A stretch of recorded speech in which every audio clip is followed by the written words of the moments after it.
Bonjour à tous, on se retrouve aujourd'hui pour une vidéo de présentation d'un auteur qui est au programme cette année au bac de français, à savoir Étienne de la Boétie.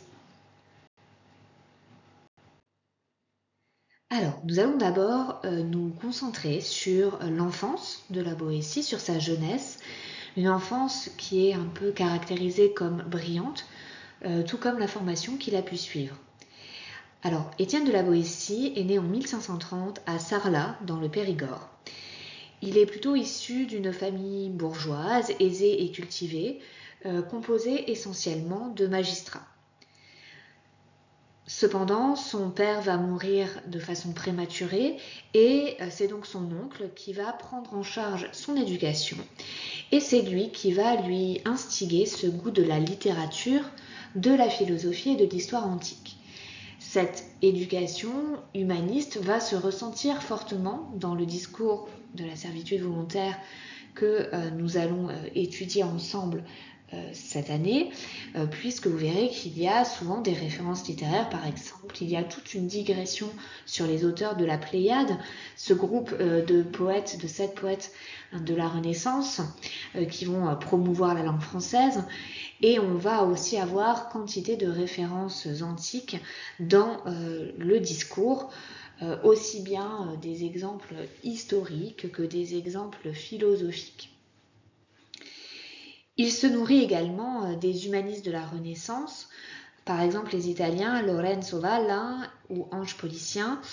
Il lit aussi des auteurs réformés, c'est-à-dire protestants.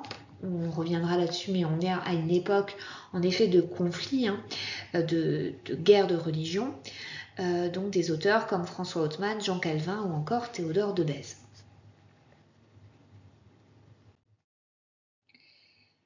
Il va, dans la lignée finalement familiale, se lancer dans des études de droit qu'il suivra à l'université d'Orléans afin de devenir magistrat.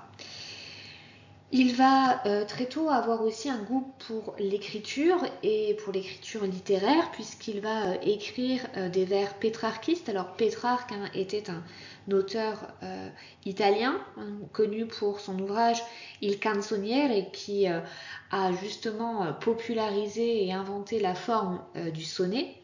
Et il s'inscrit dans cette lignée des poètes de la Pléiade dont je vous parlais précédemment.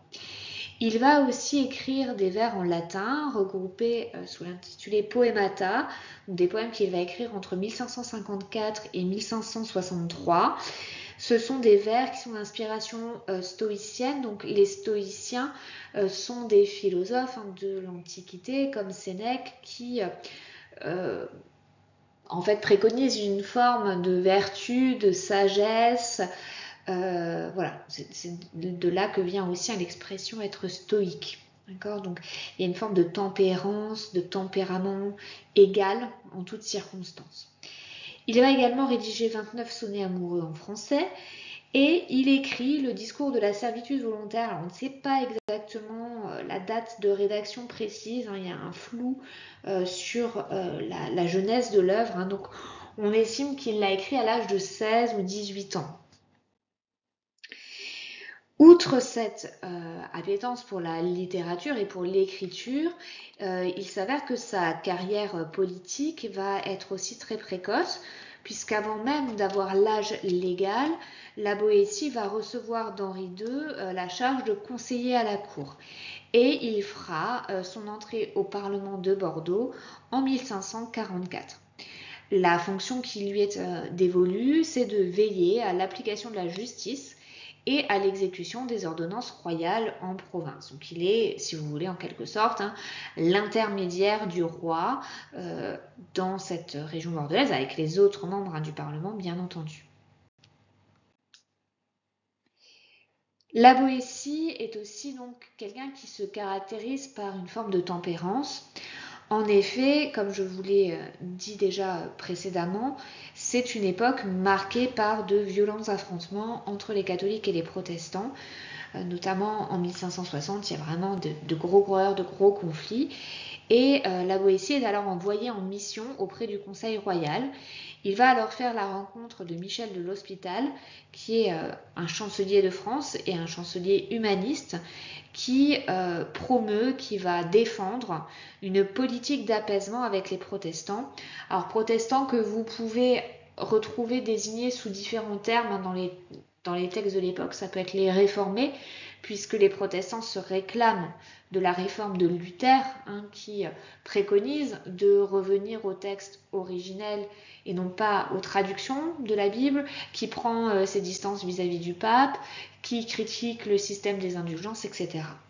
Et vous pouvez aussi trouver le terme de huguenot pour désigner les protestants.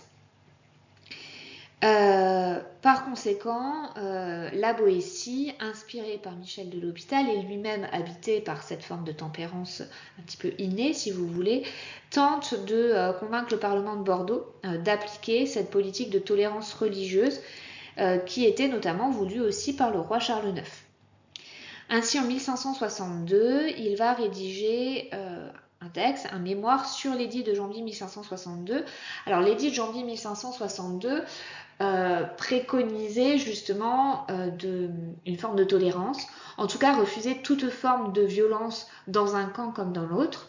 Bien sûr, il ne reconnaissait qu'une seule religion, celle du catholicisme, mais il acceptait, cet édit acceptait que les protestants pratiquent leur culte en dehors des villes. Et donc, la Boétie va écrire un mémoire sur cet édit où il essaye de trouver une solution pour que catholiques et protestants cohabitent. Une autre dimension un peu essentielle dans l'existence de la Boétie, c'est l'amitié qu'il va entretenir avec Montaigne. On estime que la Boétie a fait la connaissance de Montaigne entre 1557 et 1559, alors que Montaigne est âgé de 20 ans, et que celui-ci convoite des fonctions au Parlement de Bordeaux. Donc on suppose que du côté de Montaigne, certes il y avait une amitié, mais qu'elle était quand même motivée par des ambitions personnelles, celle d'avoir une charge au Parlement de Bordeaux. La Boétie va dédier à Montaigne ses poemata, donc ses vers rédigés en latin dont on a parlé tout à l'heure, et il témoigne ainsi de son amitié envers Montaigne, donc bien plutôt que ce que fera Montaigne, puisque Montaigne, lui, l'évoquera dans ses essais en 1580, d'accord, avec cette phrase qui est restée célèbre, « parce que c'était lui, parce que c'était moi ». Montaigne, néanmoins, va favoriser la fortune littéraire de la Boétie, puisque c'est lui qui va publier, à la demande de son ami, la plupart des écrits qu'il a produits durant sa courte vie, mais pas le discours de la servitude volontaire, on va y revenir. Dans une lettre que Montaigne a écrite à son père, on apprend que la Boétie, avant de mourir, lui a demandé de mettre sur le devant de la scène ses idées sur la liberté et sur la tyrannie royale, en les insérant dans l'une de ses œuvres futures. Donc la Boétie va léguer à Montaigne sa bibliothèque ainsi qu'une copie du discours. Or, dans les œuvres parues du vivant de Montaigne, cet auteur ne va pas intégrer le discours, il va seulement mettre dans ses essais les 29 sonnets amoureux de son ami. Et le discours, il se contente de l'évoquer en ces termes, un discours auquel la Boétie donna pour nom la servitude volontaire, à l'honneur de la liberté contre les tyrans. Donc même si le texte n'est pas publié au cœur des essais, il va néanmoins permettre d'assurer une forme de postérité pour la Boétie, puisque ça nous parvient encore à l'heure actuelle par ce biais-là, et aussi parce que à l'époque, même si le texte circule déjà de façon privée, notamment entre des membres du Parlement de Bordeaux, eh bien ça confère une réalité plus tangible et une réalité, alors pas éditoriale puisque le texte n'est pas publié, mais le titre apparaît dans l'œuvre même de Montaigne. Montaigne, il va publiquement mentionner l'existence du discours en 1571 dans son édition des œuvres de la Boétie, qui regroupe des textes que ce dernier a traduits du grec, ainsi que des vers en latin et en français. Dans l'avertissement au lecteur, Montaigne évoque le discours, mais décide de ne pas l'inclure, le jugeant trop délicat pour l'époque. Donc en fait, on pense que Montaigne a été prudent parce qu'il pensait que le texte allait être récupéré par un camp ou par l'autre, alors que le discours de la servitude volontaire finalement ne prend pas parti et est une dénonciation philosophique de la tyrannie, quelle que soit la forme que celle-ci puisse prendre. S'il fait l'éloge aussi, Montaigne, des réflexions de son ami qu'il juge profondes, il en minimise la portée en le réduisant finalement à un exercice de dissertation de jeune homme érudit. Rappelez-vous, il n'avait que 16 ou 18 ans quand il a écrit ce texte, la Boétie. Et donc Montaigne écrit, il l'écrivit par manière d'essai en sa première jeunesse, donc le terme d'essai montre bien, alors même si c'est le titre de l'œuvre de Montaigne, que c'est quelque chose peut-être qui n'est pas totalement achevé, comme une espèce de premier jet d'une première version. Le complément circonstanciel de temps en sa première jeunesse insiste sur justement le jeune âge de la Boétie. Donc le discours court depuis longtemps dans les mains des gens d'entendement, non sans bien grande et méritée recommandation. Donc là, il évoque le fait que le discours circule déjà, mais avec des gens d'entendement, c'est-à-dire des gens qui sont raisonnables et qui vont être capables de comprendre le but de la Boétie et surtout de ne pas effectuer de récupération et de ne pas voir dans le texte de la Boétie, par exemple, un texte contre la monarchie absolue ou un texte contre le catholicisme, contre les protestants. Voilà, rien ne sera récupéré. Mais écoutons un peu parler de ce garçon de 16 ans. Ce sujet, donc la tyrannie, fut traité par lui en son enfance. Donc on retrouve encore une fois ce complément circonstanciel de temps qui va encore plus loin que jeunesse. Enfance, c'est, même si peut-être que l'enfance s'étendait plus longuement, on va dire, à l'époque, il y a quand même cette idée de quelque chose de juvénile. Donc par manière d'exercice seulement, le terme d'exercice la renvoie à quelque chose de très scolaire, finalement, comme sujet simple et nourri en 1000 endroits des livres.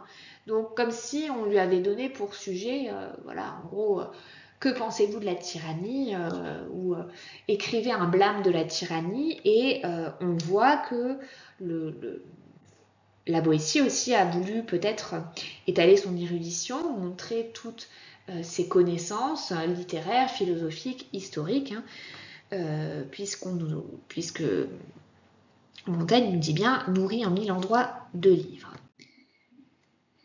Donc en ne publiant pas le discours, finalement, Montaigne tente en réalité de réfuter les critiques qui sont faites au texte, puisque ce texte est très vite accusé d'être un pamphlet dans la lignée des écrits monarchomaques, c'est-à-dire contre la monarchie absolue, ou des écrits calvinistes, donc protestants. Donc Montaigne veut éviter justement cette récupération. Et en proposant une lecture philosophique et détachée de tout ancrage historique contemporain, finalement Montaigne assure une forme de promotion de ce texte. Donc on a vraiment une attitude paradoxale parce qu'en ne le publiant pas, finalement, il le protège peut-être plus qu'il ne le dévalorise. On revient à la vie de la Boétie à proprement parler. Il sera de retour à Bordeaux en 1562. Et à ce moment-là, il est de nouveau envoyé pour arrêter la marche de huguenots rebelles, donc la marche de protestants. Mais il va alors tomber malade. On ne sait pas trop exactement de quelle maladie. Est-ce qu'il s'agit de la peste? Est-ce qu'il s'agit de la dysenterie ou de la tuberculose? Il est donc contraint de quitter ses fonctions et il va rester alité un long moment. Montaigne va alors le veiller et c'est à ce moment-là probablement aussi qu'il va lui demander de publier ses œuvres. Et il meurt le 18 août 1563, donc avant même d'atteindre ses 33 ans. Montaigne relate justement les dernières heures de celui qu'il appelait son frère dans une lettre adressée à son père qui s'intitule « Sur la mort de feu Monsieur de la Boétie ». Donc voilà un petit peu quelques éléments pour vous situer l'existence. Le parcours est clair, bien trop bref malheureusement de la Boétie. Et on se retrouvera bientôt pour une autre vidéo autour du discours de la servitude volontaire. Bonne journée à tous, à très bientôt.